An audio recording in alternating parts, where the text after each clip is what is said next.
Hello, ladies and gents. Blessings and love to everyone. Happy Halloween. This is Greenleaf. This is season 3, episode 10, The Promised Land. Oh my God. So this episode starts off where we see everyone is at their respective homes in their rooms together and even we see Zora reading Lady May's email, and she sent out an email to the immediate family, saying that the divorce is finalized. They're officially divorced. All the kids are crying. So that's Charity, that's Jacob, that's Gigi. They're all crying because they grew, no matter how dysfunctional their parents were, at least they were trying to work together. And so with them separating, it's tough. I mean, these are adults having to deal with divorce. Even though we know this happens every day, we don't normally see it every day. We don't normally hear it every day, even if it's happening. So Lady May, I have to say, that speech she gave was amazing. Lady May talked about how, the divorce, it's done, how this is a time, it's new beginnings for the family, that Bishop and Lady May are still the parents. They still love their children, but they just can't be together anymore. Forging through the fires. We know how she goes and crafts the story. But it was so good. It was so powerful. And I said, oh, I feel something. Even Bishop was reading it at Percy's house. And now, after all of that said and done, the foolery is going to start. So now it's the morning after. Carissa is taking off from her regular job at the school so that she can go and focus on Triumph, because a lot needs to be done now that Tasha Skanks is gone. And she keeps asking Jacob, was there any inkling of why Tasha left? And Jacob keeps lying and saying no. He has no idea. He couldn't guess even if he wanted to. So now she has to go there and fix things.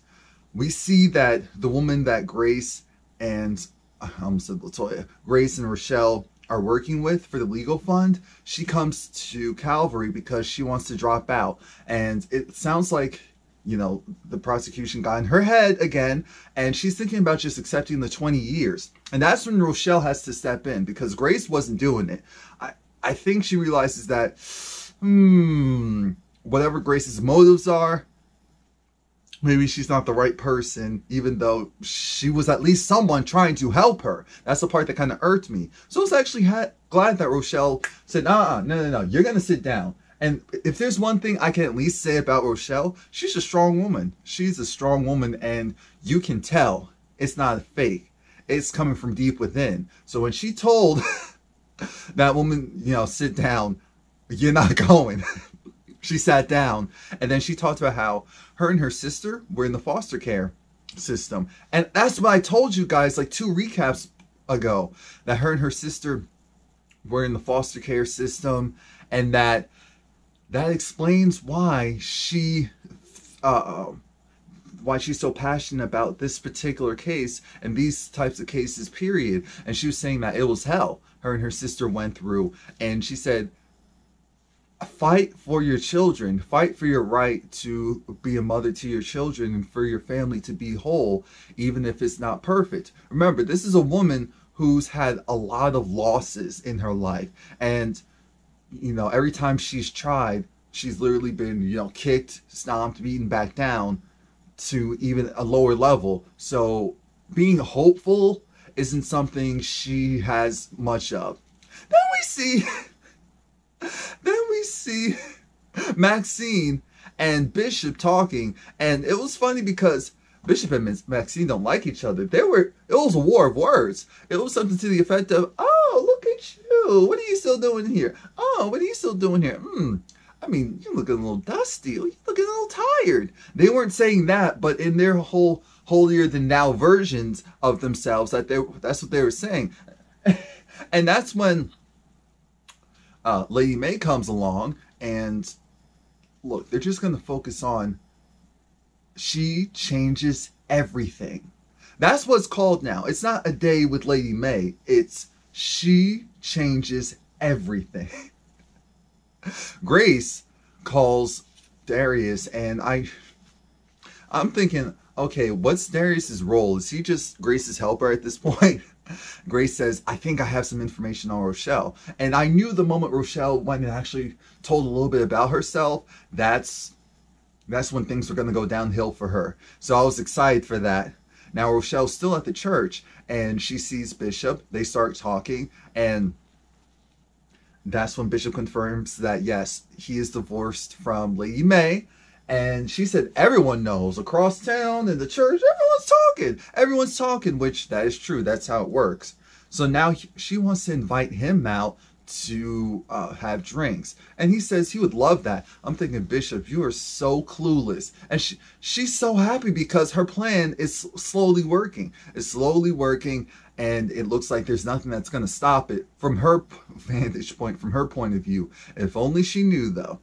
So now the woman that Grace and Rochelle are trying to defend, the lawyer is here, and he's very confident. And this is important. Confidence will get you everywhere that money and status cannot. And this lawyer is definitely telling her everything she needs to know. And you have these people constantly saying, look, we're working hard for you. And he's saying, I can win. You see this? I'm not someone who just goes and works with a case if I don't think that I can win or that I will win. So after hearing that, she wants to pursue it. She wants to go and fight the system, and she thanks Rochelle. And Grace has this conflicted look of, I don't know what your angle is, because this was actually nice, but I still can't trust you. Carissa, at Triumph, she meets with the attorney. Actually, he might as well be the attorney, accountant, and he's going over some things, and this is why it's important to have open dialogue. He's new. So he's just coming in, looking at stuff, asking questions. I'm sure that if he was there for a while, he probably would have looked over it. Honestly. But now we understand why that old accountant had to go, because she had her nose on everything as she should have. But that was a problem. So they haven't had an accountant for a couple of months. Remember, that was a part of the plan, to have the accountant fired so that they could go and do the mess with, wait a minute, what is real church, and why is money being funneled in from the offering plate to this account? Carissa has no idea. Now we see Isaiah. He's still pursuing music. Apparently the Instagram thing was real. The IG Live moment was real. And Zora is there in the background. Her phone goes off. And she has that, oh my God, I'm so sorry. It's called an accident. Isaiah looking like he wants to knock her upside her head. I was pissed at the entire scene. And then these women, of course, flirting with Isaiah. And he downplayed his relationship with Zora. And I was just hoping that this would cause Zora to feel like, okay, so you're not even claiming me? But once the interview's over, she looks fearful because she has this coat, puts his jacket on for him, and he was just like, you know what? You've been messing up lately. You need to tighten up. Tighten up? Who the? Next up, we have Maxine's, I almost said choir director. Her music director is meeting up with Charity, and Charity was looking at him like, oh, okay. I said, oh, Charity. Oh, and I know he likes her. He was giving her them big googly eyes. I said, oh, this is cute. This is really cute. And he actually wanted to ask her out to dinner. Casually, of course. She said, no, I have to handle a baby. I said, God, this man's right. Oh, you get on my nerves sometimes, Charity. You get on my nerves. That's what I was thinking initially. But all that glitters isn't gold. Now, Maxie is trying to figure out from her friend what's going on. The assistant comes in, and the assistant says that, oh, Leon wants to speak to you. He keeps calling. That's what Maxie said. Leon? why is Leon in this?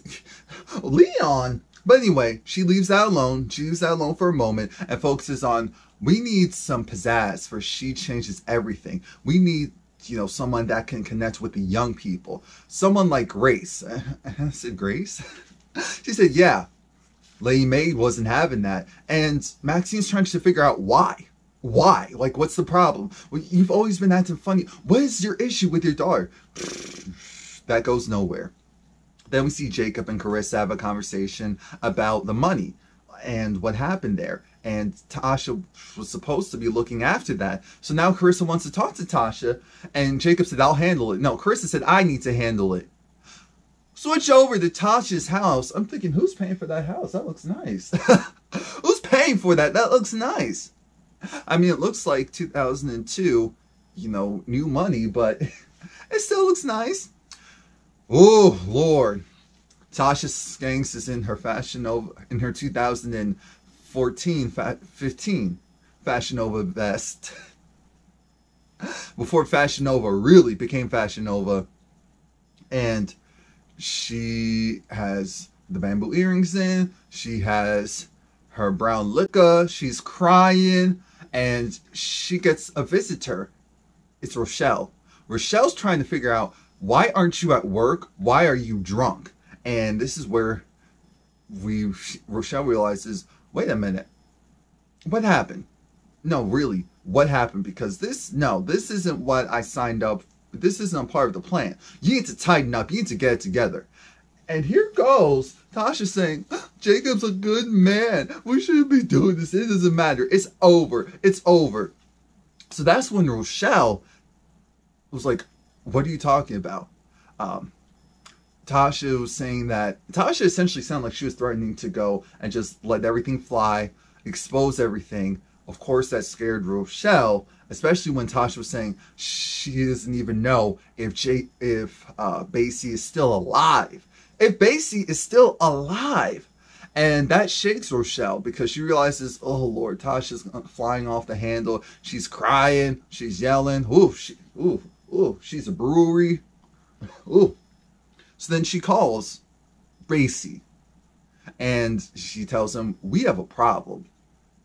Now Charity was done speaking to Maxine's music director for the event, and like I said, he asked her out. But then there was this weird moment where Charity, acknowledged, because he. Remember to like this video, leave a comment, and subscribe and come back. Thought, oh, she's married because she has a son, all that in church. Said, well, she was married, but she's divorced, and because of irreconcilable differences, we'll say. And Charity let fly that actually your husband's gay, and so that just wasn't gonna work. And so then the guy said, oh, I'm sorry that he deceived you and that he's deceiving himself and he's letting sin deceive himself. So,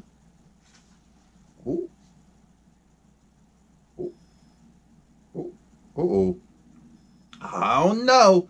Charity at the time didn't say anything, but she had that conflicted look of, now dude, because even though Charity, more so her issue was obviously her gay husband than gay people, period. So Charity, I already knew that she was going to be very conflicted. Now Gigi gets a visit from Maxine, and Maxine puts it out there that, hey, I want to go and invest in your vision fund, and your legal fund, as well as I want my personal donation. I want to do donation on the behalf of my, foundation. And Grace was thrilled. But then in return, Maxine was trying to do the whole thing. I do something for you, you do something for me. What's going on with you, Lady Mae? Grace mumps to the word. Maxine realized, okay, I'm not going to get anything out of Grace. So Grace gets a call from Darius, and Darius lets it be known that there were 3 women who had the name Rochelle around that time, and there was one that fit that profile of Miss Cross. So now we have to go and do some searching at the foster home that she was at, or at least the last one she was at. What we have next is Rochelle meeting up with Bishop. And Rochelle's just saying, look, now that your relationship is over with Lady May, she wants to pursue stuff with him. She's interested. She's interested. She knows he's interested. It should be a match made in heaven. So what is the problem? There shouldn't be a problem. There shouldn't be an issue. I'm thinking there's going to be a lot of problems, a lot of issues. Zora, she feels a certain way because Zora wants to go to school. Zora got, she applied for Spelman, and they said, oh yes, we're very interested. She would have to go and interview. And here goes Isaiah, who has at least multiple pictures of, I noticed it. I said, oh wow. It was at least, what was it, 3 or 4 on one wall, another picture on another. It was a lot. It was a lot. Clearly, it's all about him. It's the Isaiah show. And so that he was saying, oh, you're trying to leave me after I went and embarrassed myself at your family's house, because I was robbed during the interview.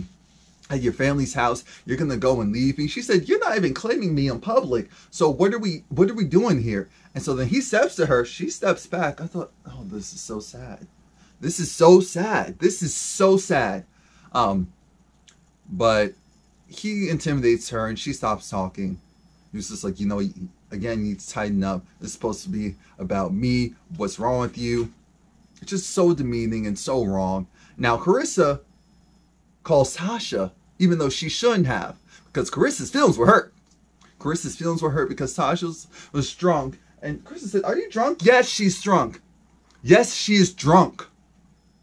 Oh, I'm so sorry. I'm so sorry. It was just a kiss. What? It was just a kiss. Hey, no, Tasha, listen to me. What do you mean by it was just a kiss? What do you think she means by it was just a kiss? Now, Maxine is again talking to her friend Lady May. And Lady May, she's not sure she's going to do that Lionel situation. But what matters most is, why not Grace? We need, Grace would be great. Lady May's over it. She doesn't want Grace to go and be a part of it. She doesn't say why. She also doesn't acknowledge what her issue is with her daughter. And she just, oh, I have a meeting. Oh, I'm sorry. I double booked. I have to go. Why was it that Mavis is like, May, girl.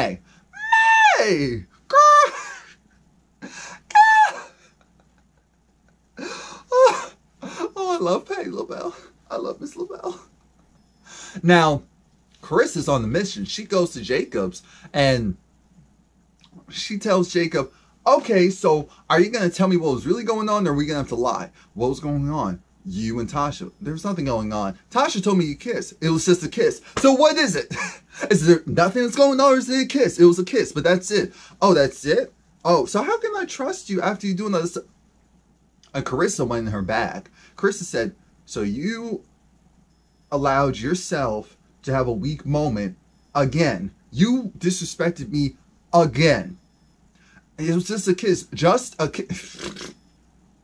Jacob, you got upset when another man was showing your wife attention, and you're trying to go and say it was just a kiss. She said, look, this is why Zora left. I said, let's not go down that route.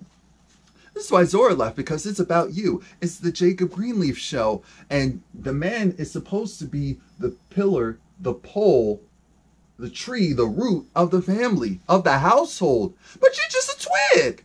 You're just a stick of a man. And you could tell she was just frustrated and hated him in that moment. And she started hitting him. And then Jacob just had that look of, okay, I have to take this because this is the least of it. The accountant comes in. Jacob's like, not now. Krista said, no, actually come in. Just say what you need to say. And that's when the accountant realized there's over $200,000 that was moved out of the church funds into this separate account. And so now we have to figure out why that happened. Grace and Darius go to Rochelle's foster mom. And the foster mom said, I know Rochelle, even though I'm thinking, why is she just giving up all this information? Okay, fine, whatever. She gave up the information that Rochelle Cross, that's not her last name. Her last name is the man who, the same last name as the man who was killed in the church fire by Mac and Bishop. Yes! So she is the half sister to Basie Skanks, as we knew. I feel like we knew that. we knew that for a while. Now Lady May goes to visit Lionel, and Lionel puts it out there that we need to talk about my daughter. I said, we need to do... oh my God. I couldn't breathe. I couldn't breathe. So, who do you think it is? Do you think it's Grace, like we all think it's Grace? Or do you think it's Faith? Because it's not impossible that it could be Faith. It could be Faith. It could be. I know for a lot of us it seems like a stretch, but it really could be Faith. We know how the show goes. We all think it's Grace because Lady May clearly despises Grace. And I hope it's Grace because that would be the biggest impact. Oh my gosh. That would be, it needs to be Grace. It better be Grace and it better not be Faith because I feel like that would be so unfair. I'm trying to think of the timelines. It has to be Grace. It needs to be Grace. I don't care if it's not Grace. We're just going to say it's Grace. It better be Grace and not something dumb like, oh, there was another. No, no, no, no, no, no. Charity gets a call from the music director, and the music director asks her out. And so then she eventually says yes. Because I was like, Charity, just say yes. But then he went and again kind of reiterated that sentiment about Kevin. And Charity, because Charity said she didn't like what he said about Kevin. And so he said, Kevin deceived you. So I don't understand why you're defending him like that. And he's deceiving himself with that sin. And Charity said, at the end of the day, Kevin's a great father and he has a lot going on. So if you can't see that and we can't be on the same page regarding that, then we don't need to be on the same page, period. We don't need to be together. And I really respected Charity for doing that because Charity, she doesn't like Kevin because for a lot of reasons. She blames Kevin for a lot of things. And certain things are his fault, but not everything. Not everything. And I respect that she's not going to go and be with someone who can't at least show her husband real respect. Not the whole cordial respect, but real respect. So I said, okay, Charity. Charity's slowly coming back. She's slowly coming back. That was cool. That was cool. He can believe what he wants to believe. That's not what I'm saying. What I'm saying is there's still just general respect. So Bishop was so happy to see Grace, and Grace was happy to see her father, and Bishop was so over the moon. He wanted to tell Grace something, but Grace said, let me go first. And look, don't hate me for this. Please just listen. It's about Rochelle. What? Rochelle, I did my research. Rochelle Cross, that's not her last name. It's whatever her last name is. Yes, she and Basie Skanks are siblings. You are dating the man who died in that fire's daughter. And Bishop took off his glasses and just rested his hand, his arm on the mantle while looking at this distorted mirror. I said, oh my God. Oh my gosh. Oh, watch when Bishop finds out the rest. Whoa, this is going to be a mess. Now we see Zora. It looks like maybe Zora isn't fully lost. We see that she opens up her computer and sees the acceptance letter from Spellman. And so it looks like Zora may just go and do her own thing after all, which that's what I'm praying for, hoping for. Now, Carissa keeps telling Jacob to keep calling Tasha. Tasha's ignoring it because she's drunk. But right when she possibly picks up the phone, she gets a knock. And she takes a lamp ready to fight Rochelle and then sees her husband. And she looked She looked like she was seeing a ghost, but she also looked scared. Because Basie says, so Rochelle's saying that you've been some stuff has been going on. You've been getting to some things. Let's talk about that. I said, uh-oh. I didn't like that energy. Basie kind of scared me. It felt like someone who was pulling up on someone else, ready to go, ready to scrap. So that was it. Please like, comment, subscribe. Remember, go out and vote next week. Watch my previous reviews. I love you for supporting. Thank you. Thank you.